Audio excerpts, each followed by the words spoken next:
বাংলাদেশের গণতন্ত্রকে মূল্যায়ন করার দুটো পথ আছে। একটা পথ হচ্ছে যে নিজেরাই গণতান্ত্রিক কিনা সেটি প্রথম তাদের দেখতে হবে।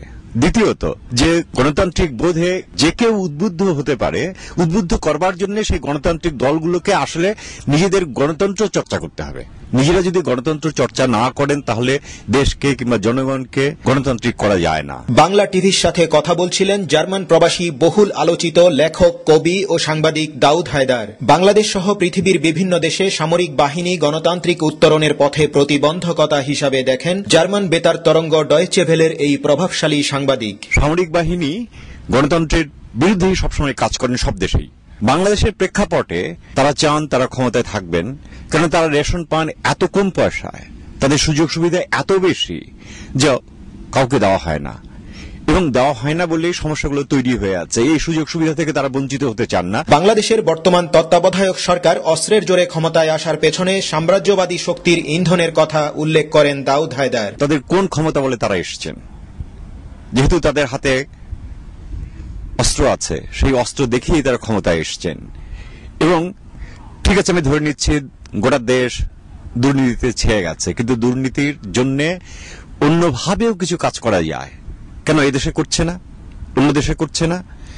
এবং এই সরকার দুর্নীতির দোহাই দিয়ে যেভাবে আমাদের বাংলাদেশে গেড়ে বসেছেন, তার পেছনে কারা আছেন? সাম্রাজ্যবাদী সরকার আছেন এবং ক্ষমতাবান সরকারগুলো আছেন পৃথিবীর অন্য দেশে। ইউরোপিয়ান ইউনিয়ন তো কিছু বলছে না, আমেরিকা কিছু বলছে না, এবং তারা প্রকাশ্যে নয় গোপনেই খুব বড় রকম সমর্থন জুগিয়ে যাচ্ছে। স্থায়িত্বহীন সরকারের আমলে বিদেশি বিনিয়োগ বাধাগ্রস্ত হচ্ছে এবং অর্থনীতি স্থবির হয়ে পড়েছে বলে মনে করেন দাউদ হায়দার। দুর্নীতিবাজদের অবশ্যই প্রচন্ড রকম শাস্তি হওয়া উচিত এবং হওয়া দরকারও তাই, কিন্তু এই সরকার দুর্নীতির নামে যা করছে সেটা তো ঠিক নয়। এবং এই যে স্থবিরতা, বাংলাদেশে অর্থনীতির স্থবিরতা এসছে, তার মূল কারণ হচ্ছে যে বিদেশি যারা অর্থলগ্নি করেন তারা করতে চাইছেন না। কেন? এই সরকারের কোন রকম স্থায়িত্ব নেই, তাদের সঙ্গে চুক্তি হতে পারে না। চুক্তি করার চেষ্টা করছেন কেন? বিদেশি সরকার সরে আসছেন।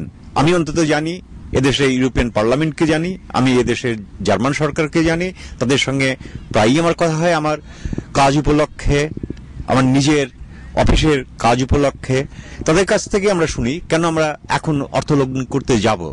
কারণ আমরা কি রিটার্ন পাবো? তার কোনো ভবিষ্যৎ আছে কি? বাংলাদেশের রাজনৈতিক দলগুলো মহান মুক্তিযুদ্ধের চেতনাকে ধরে রাখতে পারেনি, এই আক্ষেপ দাউদ হায়দারের। আমাদের মূল্যবোধগুলো ধীরে ধীরে ধ্বংস করা হয়েছে। ধ্বংস করেছেন জিয়া রহমান প্রথমত এসে, তার পরবর্তী সরকারগুলো সবাই এসে ধ্বংস করার চেষ্টা করেছেন।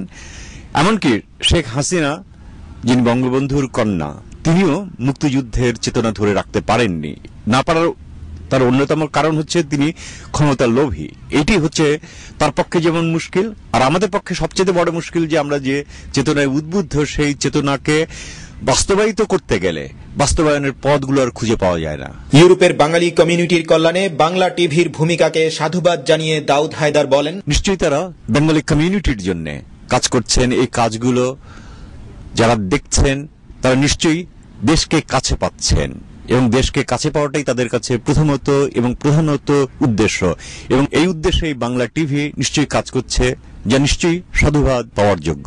বাংলাদেশের সাম্প্রদায়িক অপশক্তির বিরুদ্ধে সোচ্চার হয়ে মহান মুক্তিযুদ্ধের চেতনা ও মূল্যবোধকে নতুন করে প্রতিষ্ঠিত করার আহ্বান জানান এই প্রবাসী লেখক, কবি ও সাংবাদিক। Mainul Islam Nasim, Bangla TV news, Berlin, Germany.